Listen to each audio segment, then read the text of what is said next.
The Amazon, lush and primeval.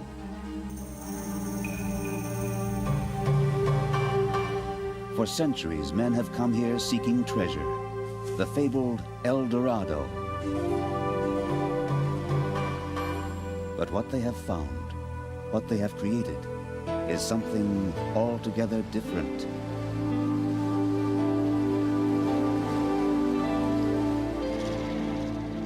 Brazil, the banks of the Rio Madeira.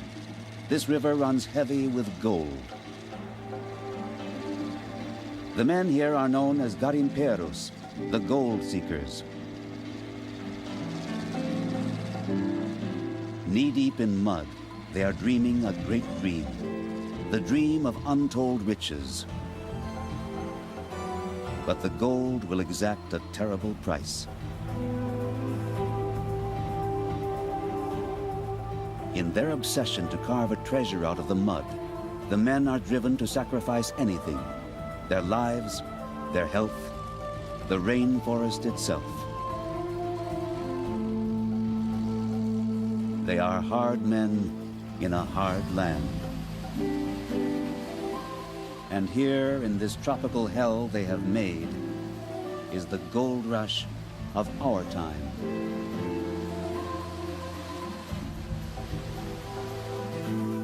Today's Wild West, a glade in the jungle, some huts, a few hens. Here in this tiny village, life is stripped down to the simplest things.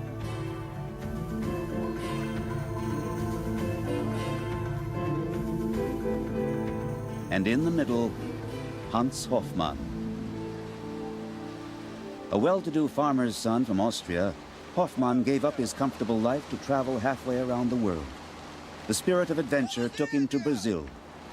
When he heard about the legendary gold deposits along the Rio Madeira, it was only a matter of time until he joined the garimpeiros. He left behind the security of his home in Austria to join the world of the fortune hunters. But it was a rough world he had entered. Many people die here. All the aggressive ones, for example, only have a short life. They meet others who are even more aggressive. Since I've been here, 9 people I knew personally have been killed. 4 years have passed since Hans first arrived at the harbor of Porto Velho. For him, as for all gold seekers, this town is the gateway to the promised land, the last outpost of civilization on the edge of gold country. Many come here pursuing the lure of South American gold. But Brazil's prospecting areas are actually 100 miles beyond this small town, a world away in the wilderness. And so, many a dream of gold ends soon after arrival. For not everyone is prepared to make that trip from Porto Velho to the Rio Madeira, to endure the hardships of the prospector's world. For them, Porto Velho is the end of the line.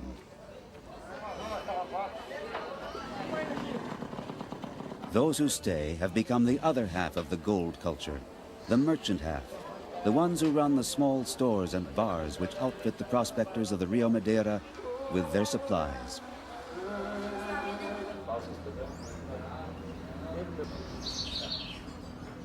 The river has brought good fortune to some of them. They wear their success around their necks. But most gave up the dream a long time ago. Only a few, like Hans Hofmann, are prepared to leave everything behind, to head down the lonely dirt road into the adventure and the gamble of a lifetime.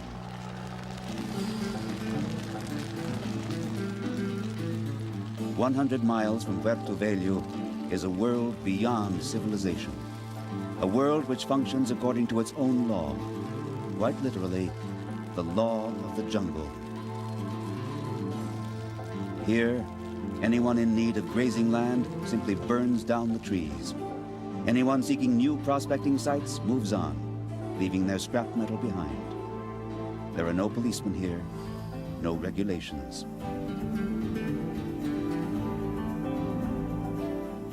In its own way, it is as free as any place on earth, and as harsh.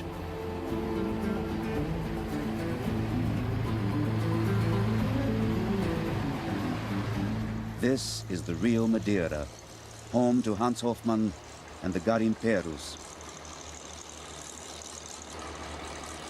Here, strange boats float on the waters, bizarre constructions welded out of steel and tin. They are the dragas, floating bases of operations of the gold seekers.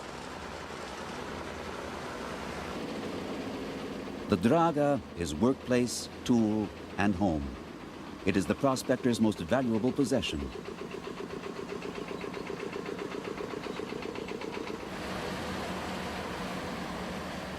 Hofmann's draga is the largest on the river, which puts him right at the top of the Garimperos' pecking order. But in the jealous world of the Rio Madeira, the Garimperos are always looking to pick off the top man. Early in his days on the river, Hans almost lost his life defending his drilling site. The guy didn't hesitate. He got a gun and said, "You're dead, I'll shoot you." And he really did shoot. I heard it whistle past my ear. Shot, a bullet. That time, Hans was lucky. The shot missed. But Hans's success here is not just luck. He has a feeling for the moods of the Rio Madeira, a kind of intuition. His latest hunch is to take on a partner, the Japanese Jaime Kanaelo. Kanaelo is like an old fox with a nose for the rich gold seams of the river, and he likes working for Hans. The Austrian has a reputation for fairness. Day by day on the Rio Madeira, gold prospecting isn't romantic. It's a matter of makeshift mechanics, of suction valves and drill shafts. Above all, you need to be able to cope with repairs out in the middle of nowhere. For the river is hard on machines and on men.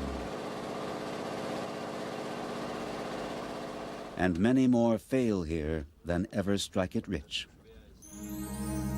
The wrecks of the dragas testify to the shattered dreams of their former owners. Some were gold kings for one night only. Some died with a bullet through the head. But most never really drilled the truly lucrative sites down in the depths of the river. This is Hans's plan. With a new drill shaft, nearly 200 feet long, he can now reach depths inaccessible to others. He believes that this time, he will strike it rich. Our test drillings, which we have been taking over a period of 24 hours, indicate close to 1,800 ounces of gold reserves in the riverbed.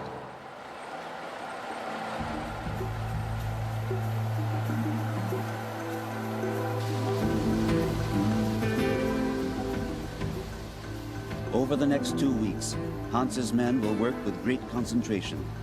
This may be their big chance to raise kilos of gold.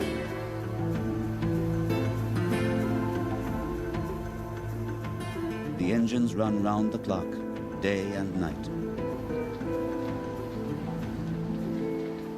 At midnight, an alarm siren shatters the darkness. The men gather rapidly on deck. An alarm can signal all kinds of disaster. If the anchor rope breaks, the draga can be swept over nearby waterfalls and smashed on the rocks below.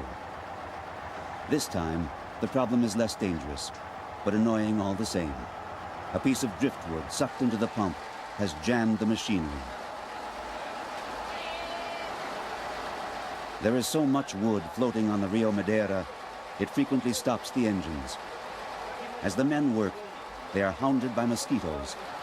At moments like this, they curse the jungle.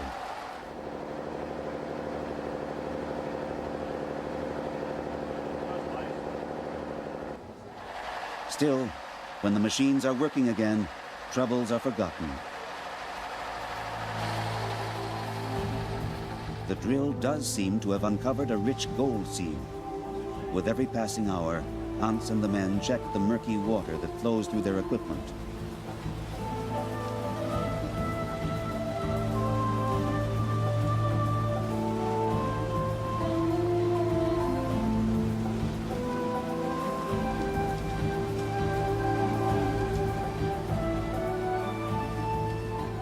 The drill head is currently at a depth of 100 feet, already deeper than most of Hans's competitors can reach. The Austrian feels sure that things are looking up. Wie viel Meter Tiefe bist du denn jetzt? 35. 35 Meter. Aber senkrecht. Spirits rise on board. Soon enough, they feel, the gold will be within their grasp.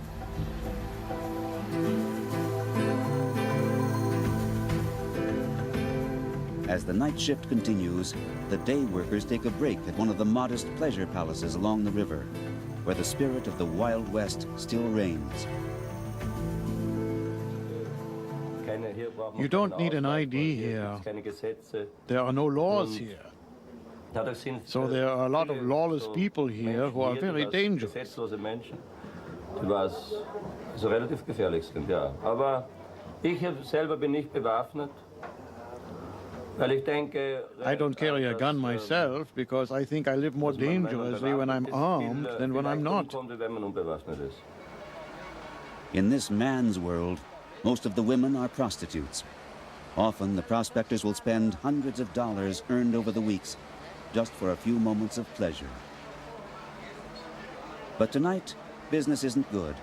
For when there's a soccer match, the garimperos forget everything else.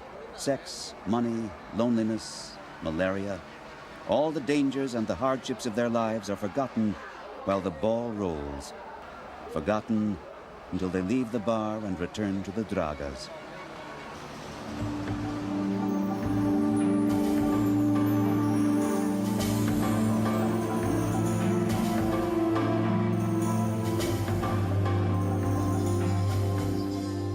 While others are living it up, Hans is gathering his strength. He will need it over the coming days.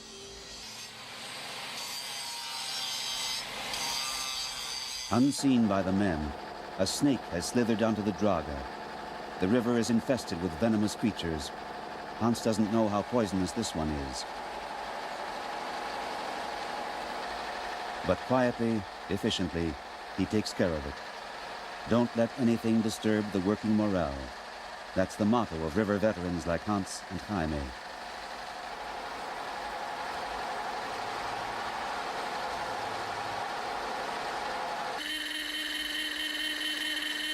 But the day is not to be a lucky one for the Draga. Drifting towards the shore, it has run up onto a sandbank. For the garimperos, the struggle against the river never ends. Man and nature, churning up silt and stones, are constantly reshaping the riverbed, always creating new hazards for the Dragas. Jaime and Hans will have to do more than push.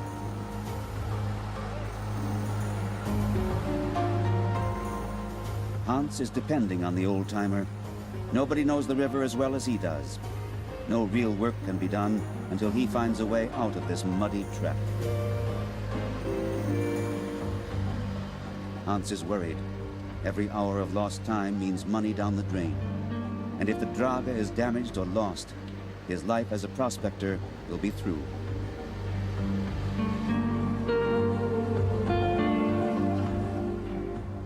Luckily, Canaelo hasn't lost his famous instincts.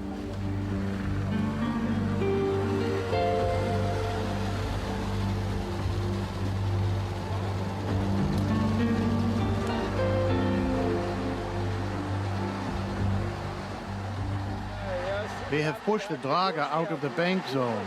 As soon as the water rises again, the Draga will move itself. After all, it does weigh 60 tons. Now we'll go back. We've got everything under control. No problem. Let's get back to work. Financing a single day on the Rio Madeira cost Hoffman 60 grams of gold, nearly $1,200 a day. This incident has cost valuable working time, and Hans will have to make up his losses. His first impulse, to check the carpets, the filters that catch the gold. We are now washing out the top carpets. Only 5% of the gold is settled in the lower carpets. This means that 95% of the gold is in the top carpets. But getting that gold out of the carpets isn't easy. It's a brutally repetitive task, slogging the carpets through the water to see what they will yield.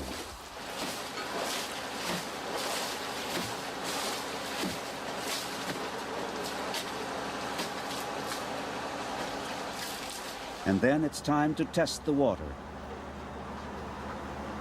At the bottom of the bowl, a yellow shimmer. This is the fruit of all their labors. Gold.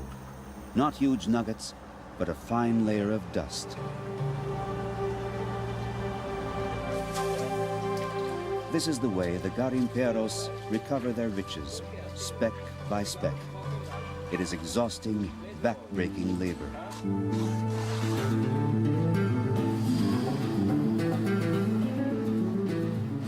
Still, no one here pauses to question his fate. They'd rather check the river mud again to see if it's been a good day.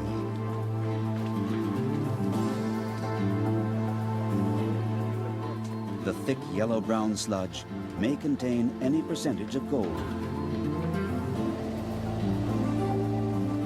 Quicksilver will be added to draw it out. But here, the curse of the mining begins, for the quicksilver is lethal. With every gram of gold it extracts, it poisons the waters of the Rio Madeira. There are no pollution regulations here. The government has established a zone of 90 miles, which is described as the gold prospecting zone. That means anyone who feels like it, anyone, foreigners too, can set himself up here and mine gold tax-free. But right behind Porto Velho, there's a nature reservation. And it's true that the dragas get thrown out of this area because they pollute everything. The 90 miles here are completely polluted.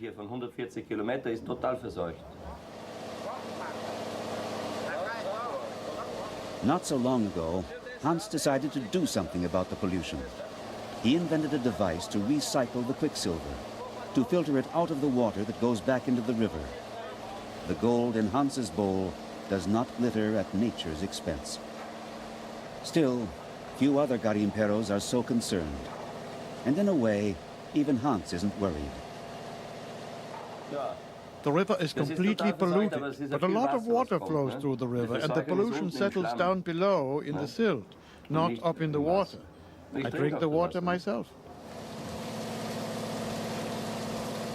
One last check before the water is returned to the river. No gold, no quicksilver. A clean job. To retrieve the gold, Hans has also developed a cleaner method of melting. Copper plates prevent the quicksilver from escaping into the air. It flows through a groove into a container. And at the end of a long day's work,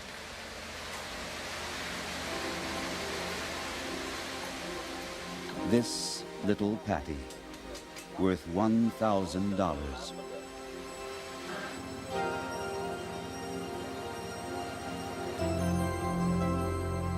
It hasn't been a good day on the Rio Madeira, but at least Hans will be able to pay his men. If they didn't get their fair wages in gold, there's no telling what might happen on board.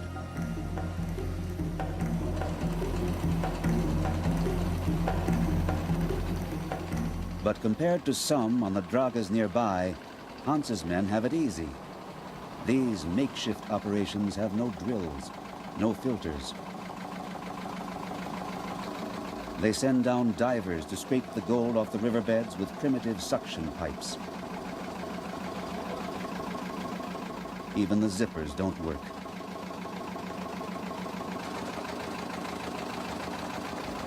At every moment, these divers are at risk, for they have no special equipment. Only a thin plastic tube supplies them with oxygen. Working 2 to 3 hours at a depth of 100 feet, these are the lowest of the low in the hierarchy of the garimperos. For if their thin air tube gets twisted or caught, if they panic and surface too quickly, then the search for gold will end in death.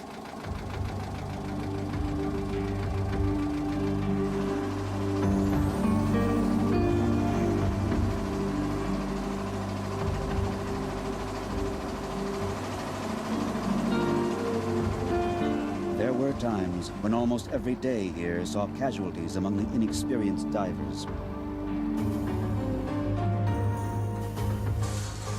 If life is cheap here along the Rio Madeira, it is one of the few things that is.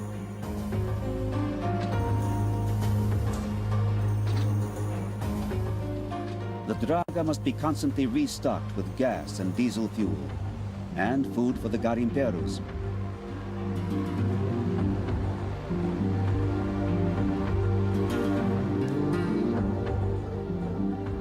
Hans will spend most of his money just to keep his operation running.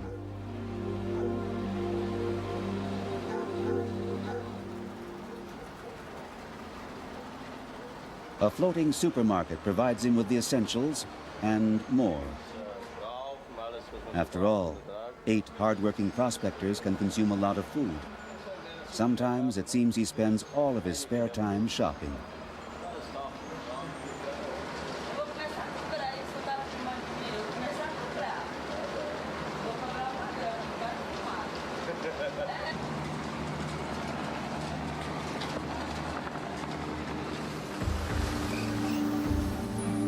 Returning to the boat with some of his men, Hans is bringing a precious cargo, diesel cans.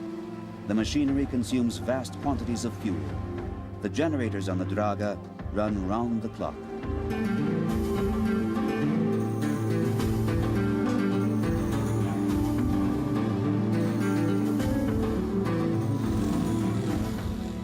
As for the rest of Hans's men, they take their gold into Puerto Velho to change it into cash.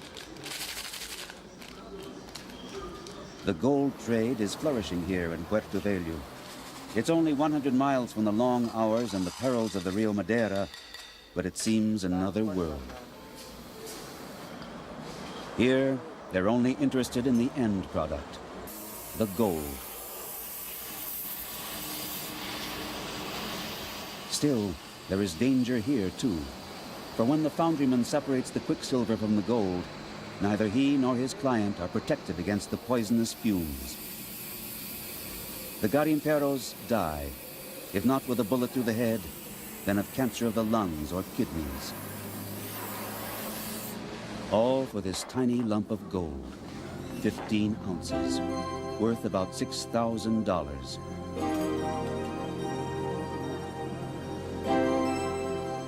Hans believes his site will eventually yield him 1,800 ounces, more than 100 of these ingots, $1 million in gold. Would that be enough to leave the Rio Madeira? Would he leave the gold trade? No, not for 1,800 ounces. It would be different if we found an even better site, but 1,800 ounces isn't enough. I don't think I'd move camp just for 1,800 ounces. But if I really do find a heap of gold somewhere else, then I'll leave everything and go back. The lure of gold is hard to get out of the blood. Seasons change on the Rio Madeira, but the addiction remains the same. Along the banks of the river, storms are coming, heavy rains that sweep across the Amazon.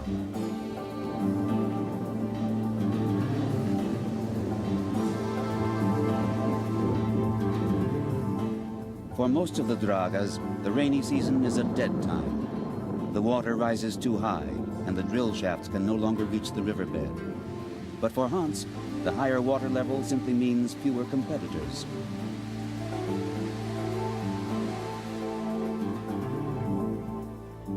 Day after day on the Rio Madeira, the work goes on, as it has for years now. All that changes here is the landscape. Over the decades, it has become littered with the steel carcasses of abandoned hopes. Even the rocks are mere shells, carved out by the garimperos' drills. What remains is a strange lunar landscape.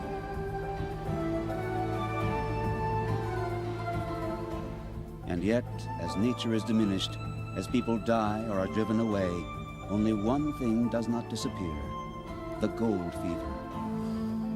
The river will still contain gold even in 50 or 100 years' time. There will still be places to try your luck. This is the Garimperos' dream, the great hacienda of one of the river's gold kings. A large farm with huge herds of cattle, perhaps the ultimate status symbol in Brazil. But the irony is, Hans already has all this in Austria. Back home, his mother is waiting for him to take over the family farm. Yes, she does want me to come back, and I really do think that I will return one day.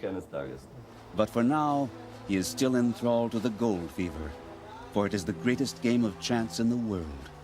The days may be long, but any one could finally bring that one pile of gold.